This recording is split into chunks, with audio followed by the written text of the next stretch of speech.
자, 가봅시다. 주식 캘린더부터 보면 오늘이죠. 오늘 SK하이닉스랑 삼성전자랑 그다음에 테슬라, 메타, 마이크로소프트 전부 다 실적 발표를 했습니다. 테슬라 빼고는 마이크로소프트나 메타 모두 시장 예상을 웃도는 실적이 나왔습니다. 테슬라는 4분기 실적은 오히려 잘 나왔는데 연간 실적이 살짝 감소한 정도, 그 정도로 나왔습니다. 그리고 우리나라는 SK하이닉스나 삼성전자 모두 시장 예상치를 훌쩍 뛰어넘는 실적 발표를 했습니다. 삼성전자랑 SK하이닉스 이 부분은 뒤에서 다시 간략하게 다루도록 하겠습니다. 그래서 얘들 실적 발표 끝나면 이제는 뭐 별거 없습니다. 별거 없고 여러분들이 가지고 있는 종목들에 대해서 실적 발표일을 한번 검색을 해보시고 그것들만 기다리면 될 것 같아요. 그리고 2월 달에는 뭐 동계올림픽 이런 거는 주식이랑 크게 상관은 없으니까 뭐 그렇다 치면 뭐 설날도 있고 해서 2월 달에는 크게 볼 거는 없는 것 같아요.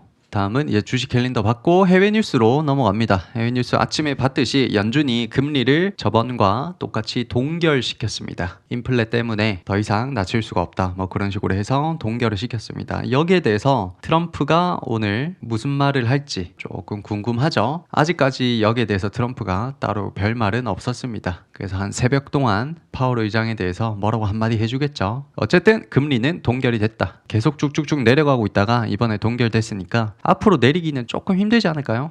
단기적으로 내리기는 좀 힘들 것 같다. 그렇게 보고 있습니다. 그 다음에 엔비디아가 이제 소폭 상승을 했어요. 엔비디아가 여기서 이제 중국이 엔비디아 그 칩을 수입을 안 하겠다라고 발표를 해서 급락이 나왔었는데 그 뒤에 바로 중국이 뭐 바이트댄스라든지 알리바바나 텐센트 같은 기업들에 대해서 H200 칩을 수입한다는 소식에 소폭 상승을 계속 이어나가고 있습니다. 그리고 세 번째 소식은 미국 재무부 장관 베센트가 한국이 협정을 비준을 해야 무역 합의가 성사된다. 그 전까지는 25%로 언제든지 올릴 수가 있다. 관세를 25%로 언제든지 올릴 수가 있다라고 얘기하면서 여전히 뭐 관세 리스크가 있긴 한데 뭐 진짜로 25%까지 올리진 않을 것 같고 그냥 겁주기용이지 않을까 그렇게 보고 있습니다. 그 다음에 ASML이 지난해 매출이 56조를 기록을 하면서 사상 최대 실적을 냈습니다. ASML은 뭐 하는 애예요? 반도체 장비 관련주죠. 그래서 분기 수주액이 시장 컨센을 거의 2배 상회하는 실적 발표를 했습니다. 그래서 전년 동기 대비 매출은 한 15% 올랐고 순이익은 한 27% 정도 증가했습니다. 어마어마한 수치로 빠르게 성장을 하고 있죠. 그러면서 동시에 26년 가이던스를 매우 낙관적으로 발표를 했어요.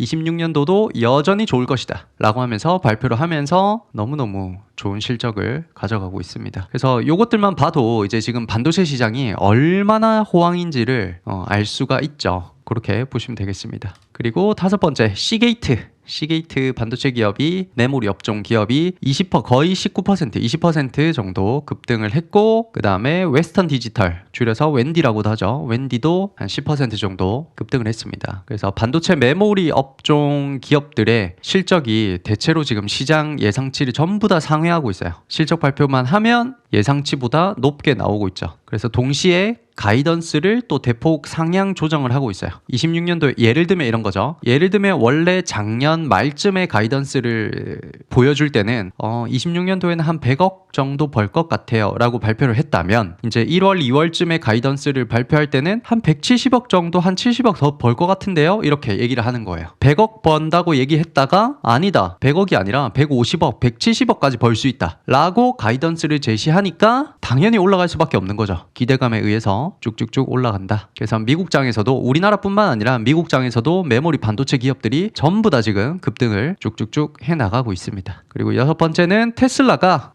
전기차 모델 S, X 두 개를 생산 종료한다 라고 발표를 했습니다. 뜬금없이 갑자기 모델 S나 X가 잘 나가는데 왜 종료를 할까 라고 봤더니 그래서 뭐 다른 전기차 모델이 나오나? 라고 해서 봤는데 그게 아니고 자동차를 만들고 있는 그 공장이 있잖아요. 그 생산 라인을 로봇으로 바꾸겠다는 거예요. 테슬라 로봇 이름이 뭐죠? 옵티머스죠. 옵티머스 로봇 생산 라인으로 전환할 예정이라고 합니다. 그래서 자동차 사업을 약간 지금 단기적으로 축소시키고 로봇에 단기적으로 좀 집중하려는 그런 모습인 것 같아요. 그만큼 지금 로봇 섹터가 올해나 내년 쯤에 엄청난 퍼포먼스를 보여주지 않을까라고 생각이 드네요. 그래서 테슬라는 미래 먹거리로 크게 두 가지 정도를 지금 준비를 하고 있죠. 첫 번째가 로보택시죠. 로보택시. 완전 자율주행 시스템으로 전 세계 택시 사업을 독점하겠다라는 그런 포부에서 하는 사업이고, 두 번째는 이제 옵티머스 휴머노이드 로봇 사업이죠. 이 로봇 사업은 이제 현대차랑 그리고 중국 휴머노이드 로봇들이랑 한판 붙어서 누가 로봇 최강인지를 가려내야 되겠죠. 그래서 로봇은 지금까지는 일단 최강자가 누군지를 모르는 상태고, 로보택시는 좀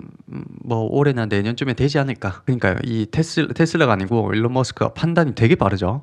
일단 로봇으로 밀어붙여야 될 것 같으니까 자동차 생산을 바로 줄여버리고 로봇으로 바꾸겠다, 생산 라인을 로봇으로 바꾸겠다라고 일단 발표를 했습니다. 굉장히 빠른 판단이죠. 까지 해서 오늘 해외 뉴스는 거의 다 본 것 같습니다. 본 것 같고, 이제 국내 뉴스로 넘어가 보면 굉장히 중요한 뉴스죠. 이거는 굉장히 중요한 뉴스입니다. 정부가 코스닥 3,000포인트를 만들기 위해서 연기금, 즉 공적 연금을 대거 투입하도록 유도하는 방안을 내놨어요. 그러니까 무조건 여기에 돈을 넣어, 이게 아니고 넣었으면 좋겠네 라고 하는 유도하는 방안을 내놨습니다. 그래서 기획예산처에서 26년 기금자산운용 기본 방향이라는 제목으로 지침을 확정을 했습니다. 지침 안에는 이제 연기금이 수익률을 책정을 할 때 코스닥에 얼마를 무조건 넣어야 된다, 코스닥 비율을 높이는 식으로 코스닥에 투자하도록 유도를 하고 있고, 또 해외 투자 시에 좀 더 관리를 빡빡하게 만들어서 해외로 빠져나가는 기금을 좀 막으려는 듯한 그런 느낌으로 세부 지침들이 세워지고 있습니다. 그냥 간단히 얘기해서 이재명 정부에서는 연기금에게 약간 압박을 가하고 있는 거죠. 해외 투자를 했으면 좋겠다, 안 했으면 좋겠다.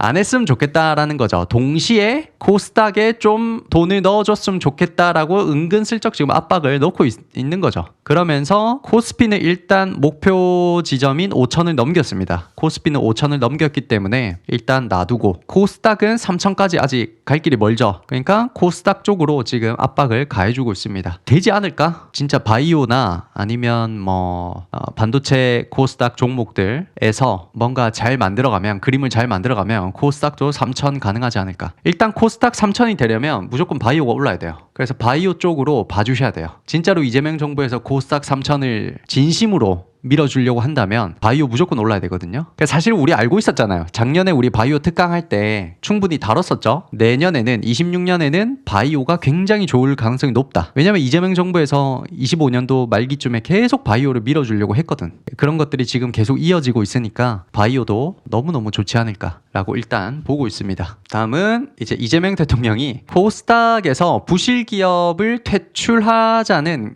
그런 관련된 발언을 했습니다. 여기 트위터 X에서 발언을 했습니다. 그래서 현 정부가 지금까지 보여준 스탠스는 주주 가치를 훼손하는 쪽은 약간 페널티를 강하게 주는 쪽으로 가닥을 좀 잡았죠. 얼마 전에 중복 상장하려고 했던 애들 누구예요? 기억나시나요? LS였죠. LS그룹이 얼마 전에 중복 상장을 하려고 했는데, 하려고 할 때 이재명 정부가 한번 해봐라, 어떻게 되는지 보여줄게 라고 하면서, 그렇게 하니까 LS 쪽에서 중복 상장을 철회를 바로 해버렸죠. 쫄아버렸죠. 그래서 결론적으로는 현 정부 아래에서는 웬만하면 4분기, 그러니까 올해 그 관리 종목 지정하는 또는 상장 폐지 들어가는 그때쯤에는 웬만하면 코스닥 잡주는 안 하시는 거를 추천드려요. 강력 추천드립니다. 좀 위험해요, 제가 볼 때. 그러니까 다른 정부에서 하는 것보다 훨씬 더 페널티를 강하게 줄 가능성이 높아서 거래소에서도 약간 눈치를 보겠죠. 지금 상패 시즌이 다 와가기 때문에 지금부터 굉장히 조심하셔야 돼요. 그래서 코스닥 잡주는 안 하시는 거를 정말 잘 생각을 해보셔야 돼요. 그래서 순식간에 관리 종목이나 정지당할 위험이 있으니까 꼭 지켜주셔야 됩니다. 이해됐나요? 지금 되게 중요한 얘기를 했어요.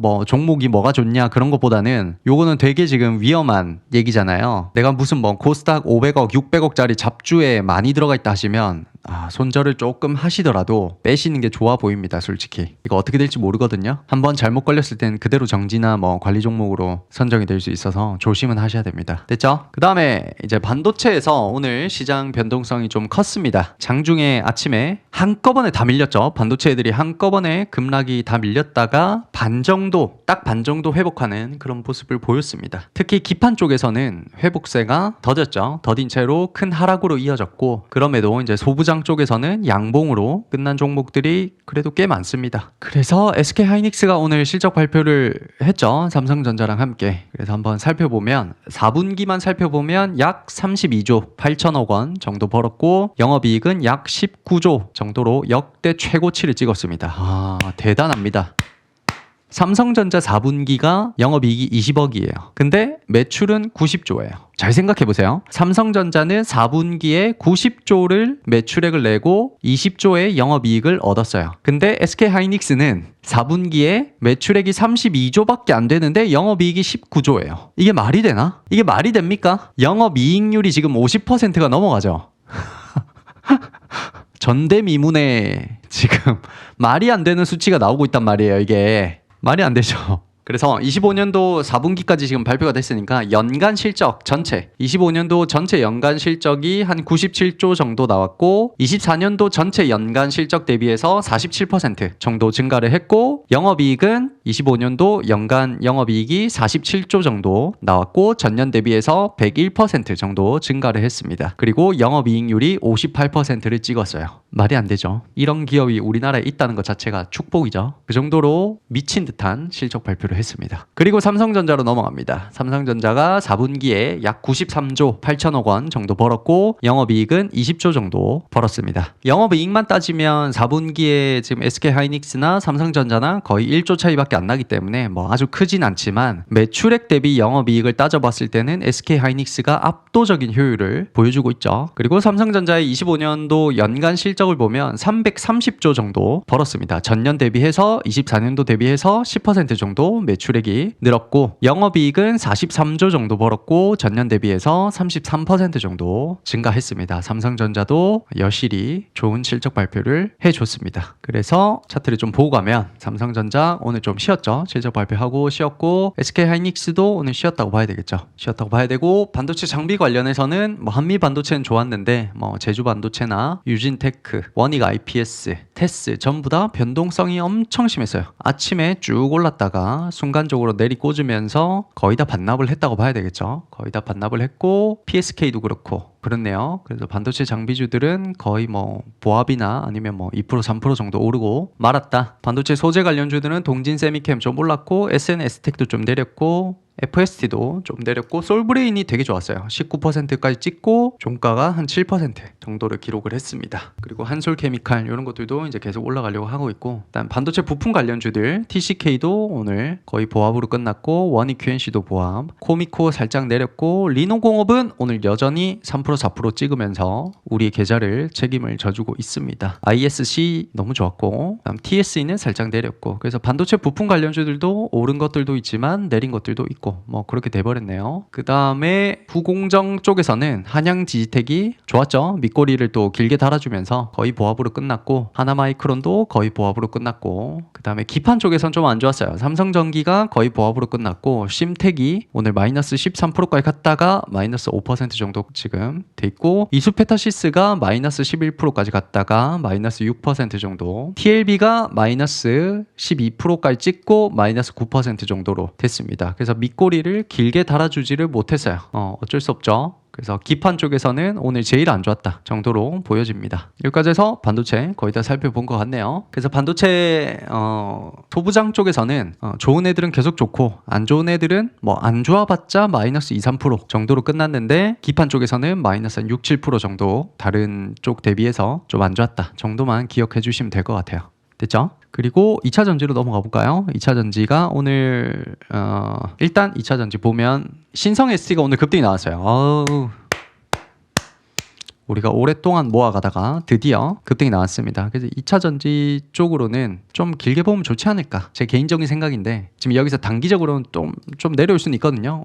있지만 좀 길게 보면 좋지 않을까라고 저는 보고 있어요. 이미 악재가 다 나올 대로 나온 것 같아서 그렇게 보고 있습니다. 그 다음 또 뭐 있더라? 급등 하나 더 나온 게 있었는데 서진 시스템이 있었죠. 서진 시스템도 계속 잘 가고 있다 맞죠? 우리가 ESS 특강할 때 같이 봤었죠. 서진 시스템도. 2차 전지 쪽에서는 신성 ST가 오늘 급등이 나와서 우리한테는 좀 좋았고 LG 엔솔 쪽에 오늘 실적 발표가 있으면서 좀 봐야 될 부분이 있었습니다. 일단 LG엔솔이 실적 발표를 했는데 연간 매출액이 약 23조 정도가 나와서 작년 대비해서 재작년이죠. 24년도 대비해서 마이너스 한 7.6% 정도로 매출액이 한 마이너스 7% 정도 더 낮아졌습니다. 그런데 연간 영업이익이 약 1조 3천억 원 정도로 24년도 대비해서 오히려 130%가 늘었어요. 이상하지 않나요? 뭔가 이상함을 못 느끼겠나요? 이런 것들은 일단 숫자가 이상하죠. 그러니까 직관적으로 이해가 되지가 않는 숫자가 나온 거죠. 연간 매출액이 24년도 대비해서 마이너스 7%가 낮아졌는데 어떻게 24년도 대비해서 연간 영업이익은 130%가 늘었냐는 거죠. 이렇게 직관적으로 숫자가 이해가 안 되는 쪽은 무조건 살펴봐야 돼요. 어떤 특이한 일이 벌어졌다는 거예요. 이런 것들을 잘 살펴보다 보면 기회가 되는 경우가 상당히 많았어요. 그래서 여러분들이 실적 발표 시즌에는 이렇게 숫자가 직관적으로 이해가 되지 않는 것들은 따로 살펴봐 주시는 게 좋아요. 그래서 어쨌든 4분기만 놓고 보면 작년 동기 대비해서 적자로 돌아섰는데 뭐 이유는 당연하죠. 아무래도 작년 10월부터 트럼프가 전기차 구매에 대한 보조금을 폐지를 했죠. 그러니까 전기차 구매에 대한 보조금을 폐지를 하니까 사람들이 전기차를 안 사겠죠. 동시에 우리나라 관세를 15% 정도 매기면서 우리나라 자동차가 더 비싸졌겠죠. 그래서 EV 배터리 수요가 줄었다라고 볼 수 있겠습니다. 그래서 4분기 실적이 안 좋았다. 근데 여기서 이제 주목할 점은 매출은 25년도가 24년도에 비해서 줄었는데 영업이익은 오히려 130%로 크게 늘었죠. 그러니까 4분기는 적자를 기록했는데 연간으로 보면 영업이익은 또 크게 는 거예요. 직관적으로 이해가 안 되죠. 그래서 찾아보니까 이제 크게 세 가지 이유 정도로 볼 수 있겠습니다. 첫 번째는 미국의 IRA 세액 공제 때문이죠. 우리 저번에 AMPC라는 거 기억나시나요? ESS 특강할 때 AMPC에서 나오는 보조금이 있다. 그 보조금을 받기 위해서는 중국산 어떤 재료라든지 그런 걸 쓰면 안 되고 또 미국에서 생산을 해야 된다. 다 까묻다. 또 다 까묻다. 어렴풋하게라도 기억나시나요? ESS 특강할 때 AMPC라는 게 있는데 미국에 공장이 있어야 되고 동시에 중국산 재료를 쓰면 안 되고 그렇게 됐을 때 보조금을 받을 수 있었죠. 지금 연간 실적이 1조 3천억 원 정도 되는데 여기에서 보조금만 따지면 한 3천억 원 정도를 받았어요. 실제로. 그러니까 한 25%에서 30% 정도가 이 보조금을 받아서 영업이익을 채운 거예요. 사실은 25%에서 30% 정도 채워줬으면 굉장히 많이 채워준 거죠. 그래서 찐 실력이 아니다라는 게 일단 여러분들이 아셔야 되고 그 다음에 이제 일회성 비용이 이제 감소를 했어요. 뭐 공장 짓고 뭐 이렇게 하는 데 있잖아요. 공장 가동률 올릴 때까지는 일회성 비용이 계속 나가는데 이제는 공장 다 짓고 가동률이 올라올 만큼 올라왔기 때문에 일회성 비용이 더 이상 안 나간다 라고 보셔야 되고 세 번째는 ESS를 좀 팔아가지고 적자 부분을 좀 많이 메꿨습니다. 그렇게 해서 한 세 가지 정도 이유 때문에 지금 영업이익이 순간적으로 크게 늘긴 했습니다. 그래서 일회성 비용은 뭐 리튬 가격도 요즘에 어때요? 높아지고 있나요? 낮아지고 있나요? 요즘에 높아지고 있는데 이제 바닥 한번 찍었죠. 그러니까 6개월 정도만 보면 내려올 만큼 내려온 상태에서 살짝 올라가고 있는 거죠. 그래서 리튬 가격도 한 1년 사이에 보면 많이 하락을 했어요. 그래서 배터리 만드는 데 들어가는 재료에 대한 비용도 많이 하락을 했고 그다음에 이제 공장 가동률도 올라가니까 캐펙스 쪽에 나갈 돈이 이제 다 나간 거죠. 그래서 일회성 비용이 점점 하락하는 형태고 ESS로 적자를 좀 메꿨다. 그래서 보조금 받고 일회성 비용이 하락을 하고 ESS로 전환을 하면서 이렇게 크게 세 가지 이유로 영업이익이 좋게 나왔다. 결론적으로 어떤 사업적인 경쟁력 부분에서 좋아졌다고 보긴 어려워요. 그렇게 해서 돈을 많이 벌었다고 보긴 어렵고 뭐 그럼에도 불구하고 EV용 악재는 다 나온 것 같죠. 전기차용 악재는 거의 다 나온 것 같고 앞으로는 ESS 쪽 캐파가 점점 커질 테니까 뭐 2차 전지 업황이 그렇게 나쁘진 않을 것 같아요. 제 생각인데 솔직히 그렇게 나쁘진 않을 것 같아요. 오늘 LG엔솔이 컨콜을 했습니다. 기업 설명회죠. 컨콜에서 나온 말들을 요약을 해보면 첫 번째는 일단 신규 생산시설 투자 쪽을 줄이겠다라는 거예요. 더 이상 어떤 공장을 더 짓거나 하는데 돈을 많이 투자를 안 하겠다라는 거죠. 그렇게 하면서 동시에 지금 돈이 꽤 잘 벌리고 있는 ESS로 라인 전환을 더 많이 하겠다. 다른 배터리 팔 바에는 ESS를 좀 더 많이 팔겠다라고 발표를 하면서 이제 현금 흐름이나 재무 건전성을 좀 확보하려는 움직임을 보이고 있습니다. 그러면서 이제 두 번째는 로봇에 들어가는 배터리 쪽으로 개발을 좀 해보도록 하겠다라고 발표를 했어요. 그래서 이제 정리를 하자면 신규 공장 등 같은 데 들어갈 돈은 이제 점차 줄이고 지금 돈이 잘 벌리는 ESS 쪽이나 앞으로 미래 먹거리인 로봇 쪽의 배터리에 좀 집중하겠다. 이렇게 되면 이제 현금 흐름이 좀 좋아지겠죠. 들어갈 돈은 이제 거의 없는데 벌어들일 돈은 그래도 좀 있으니까 재무가 좋아지겠죠. 그래서 26년도에는 25년도보다 재무 숫자가 좀 더 예쁘게 찍히지 않을까라고 보고 있습니다. 그래서 2차 전지 업황은 딱 두 개만 기억하면 될 것 같아요. 첫 번째가 로봇,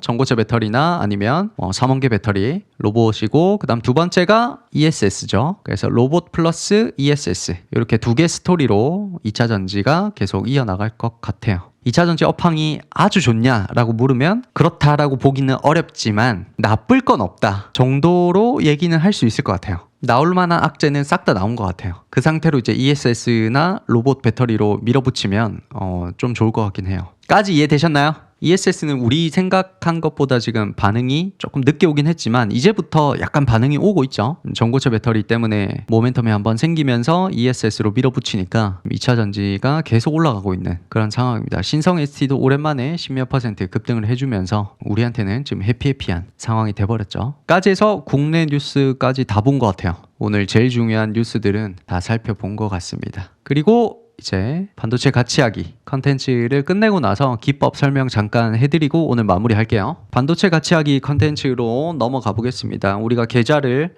한 3주 전에 5천만 원짜리를 제가 따로 하나 파서 지금 같이 연습을 하고 있죠. 같이 어디서 샀고 어디서 팔았고 전부 다 빠짐없이 하고 있습니다. 매도는 지금 한 게 없죠. 사실은 매도는 하나도 한 게 없습니다. 테크윙은 하나를 손절을 했지 사실은 그걸 매도했다라고 보기는 어려우니까, 그래서 5천만 원짜리 계좌를 파서 따로 연습을 하고 있는데 일단 계좌 수익률은 어제랑 똑같아요. 26%고 수익금은 대략 1,000만 원 정도 어제랑 사실상 같습니다. 우리가 지금 가지고 있는 포트폴리오 중에 오늘 기판 쪽이 많이 내렸죠. 기판 쪽에 크게 조정이 있었음에도 불구하고 계좌 수익률에 큰 변동이 없었던 거는 무슨 이유 때문일까요? 분명히 어제도 1,000만 원이었으면 오늘 기판 쪽에서 마이너스 6, 7% 정도 찍었으면 꽤 내려와야 되는데 사실은 똑같죠? 왜 그럴까요? 그렇죠. 리노공업 때문이죠. 리노공업이 비중이 큰데 오히려 올랐죠. 얘는 3% 4%가 올랐죠. 그러니까 얘가 전부 다 해지를 해버리는 거예요. 그래서 이런 경험이 사실은 많을 거예요. 앞으로 여러분들이 매매를 할 때 이렇게까지 우리가 지금 분산을 하는 거는 일부러 우리가 연습을 하기 위해서 분산을 많이 하는 거지 실제로 한 3종목 정도 가져가겠죠. 그러면 한 종목이 압도적인 성과를 내면서 다른 종목들의 실수를 다 커버 쳐줄 수 있는 그런 느낌으로 매매가 될 가능성이 높아요. 실제로. 그래서 비중이 제일 많이 들어간 쪽에서 수익률이 제일 높기 때문에 계좌 수익률이 다른 종목에서 급락이 나온다 하더라도 계좌 수익률이 내려가지도 않고 총 손익도 거의 내려가지 않고 해지를 해주는 그런 상황이다 정도로 보시면 될 것 같아요. 그래서 며칠간 지금 급등이 나오고 있는데 새롭게 매수하거나 추가적으로 매수한 종목은 하나도 없습니다. 비중을 추가한 것도 하나도 없고 새로운 종목도 하나도 없습니다. 지금 이 급등세가 어느 정도 잠잠해져야만 다시 비중을 더 채우든지 할 수 있을 것 같아요. 그래서 현재로서는 그냥 가지고 있는 물량 그대로 가져가시면 되겠습니다. 요 질문 몇 가지 받고 기법 설명 잠깐 하고 오늘 마무리하겠습니다.